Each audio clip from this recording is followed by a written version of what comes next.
Dalam hidup kita tidak ada yang kebetulan. Kalau kita ada sampai di pagi ini bukan kebetulan. Ini karena kehendak Allah. Amin. Jadi jangan pernah berkata bahwa hari ini aku ada karena kebetulan. Tidak ada yang kebetulan dalam hidup kita. Tuhan yang menetapkan kapan kita lahir di dunia ini. Tuhan yang menetapkan berapa lama kita tinggal di dunia ini. Dan Tuhan telah menetapkan kapan kita akan mengakhiri hidup di dunia ini. Maka tidak ada yang kebetulan dalam hidup kita. Karena itu Alkitab bilang, Tuhanlah yang menambahkan tahun-tahun hidup manusia.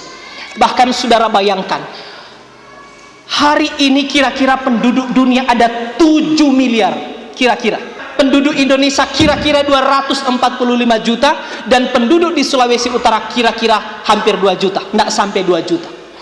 Uniknya ialah, mari membayangkan sejenak, dari 7 miliar penduduk dunia yang ada, tidak ada satupun manusia yang sidik jarinya sama dengan orang lain.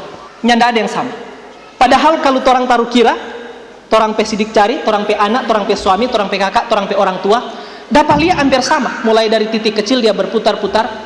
Tetapi ternyata 7 miliar penduduk dunia, baik yang sudah mati di ribuan tahun yang lalu maupun yang akan datang, dalam keyakinan kita, tidak ada orang di dunia ini yang sama sidik jarinya di hadapan Tuhan. Tidak ada orang yang sidik jarinya. Coba bayangkan kalau ada orang yang dia pe sidik jari sama, orang lain pe kejahatan bisa orang lain yang kena. Betul? Pe sidik jari keluar orang pe muka, karena dia sama dia pe sidik jari dengan orang lain. Kenapa kita tidak membayangkan ini? Artinya apa? Ketika Tuhan menciptakan kita, Dia menciptakan kita unik, Dia menciptakan kita istimewa, Dia menciptakan kita bukan tiruan. Maka sadari bahwa kita ini berharga di mata Allah. Orang lain mungkin tidak menghargai kita, orang lain mungkin tidak menaruh hormat kepada kita, tapi sadari kita berharga di mata Allah. Amin. Kita istimewa dalam pandangan Tuhan. Torang bukan copy paste, torang bukan tiruan dari orang lain. Kalau orang baking batako, saudara, ada dia pemal, toh? Yang pertama itu original, tapi yang 1 sampai berapa ribu itu dia penama tiruan. Tapi manusia di dunia ini, kita semua tidak ada yang tiruan. Tuhan merancang kita dari ketiadaan menjadi seperti adanya kita hari ini. Pernah satu kali, saudara, kita baking pelayanan pastoral. Lalu orang yang dilayani ini mengalami luka batin. Salah satu yang menyebabkan dia terluka adalah karena dia tidak dihormati dalam rumah.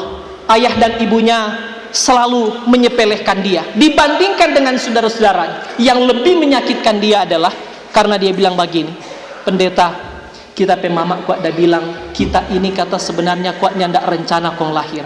Saudara-saudara mungkin pernah dengar begitu. Pendeta, dia kok memang sudah direncana, orang pe target cuma 3, Maria sudah kebobolan dapat 1, jadi tidak direncanakan. Maka ini sangat menyakitkan anak itu.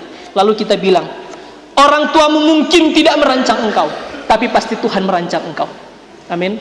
Kita mungkin tidak dirancang kelahiran kita oleh orang tua kita, tapi Tuhan pasti merancang kelahiran kita. Karena itu Alkitab bilang begini, jauh sebelum engkau dalam kandungan ibumu, aku telah merancang engkau. Maka harusnya kita berpikir, jauh sebelum kita ada dalam kandungan ibu, kita telah ada dalam kandungan pikiran Tuhan. Kita istimewa, kita unik, kita berharga di mata Tuhan. Nah, karena itu ketika kita ada di pagi ini, ketika kita terus menikmati pertambahan-pertambahan hari, sadarilah siapa kita. Kita berharga, kita istimewa. Jangan menyia-nyiakan lagi kehidupan ini.